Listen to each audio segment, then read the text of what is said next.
Birinci safhasından başlangıç korkundu aябай чоң болчу. Birinci safhasына өткөндөн кийин кичине уже более менее өзүмө келип, настрой жакшыраак алып баштадым да. Финал беттешинде уже жакшы өзгөчө бир настрой менен чыктым. Эми силер билгендей эле ал атактуу балбан, Өзбек балбан, чемпион мира, чемпион Азии, Олимпиаданын призеру. Ал менен уже 4-нчи ирет чыгып атабыз биз. Ошондуктан мен уже примерно уже күрөштү жүргүзүп койдум да башындачы оюмда. И уже примерно ошол тактика менен жүргүзүп жеңишке ээ болдум. Баштан эле Азиатский играга келгенде эле уже биздин настроебуз бир гана алтынга болчу. Ошондуктан өз немебизге ээ болдук десек болот. Жеңишибизге ээ болдук.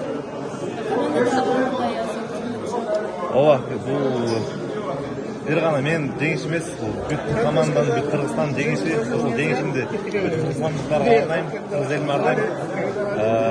Анткени бул аябай чоң колдоо менен келди. Бул бир гана меники эмес, бул федерациянын, биздин команданын, медперсоналдын, тренерский штаб бүт баары иштеп, ошол бир алтын жараттык десек болот.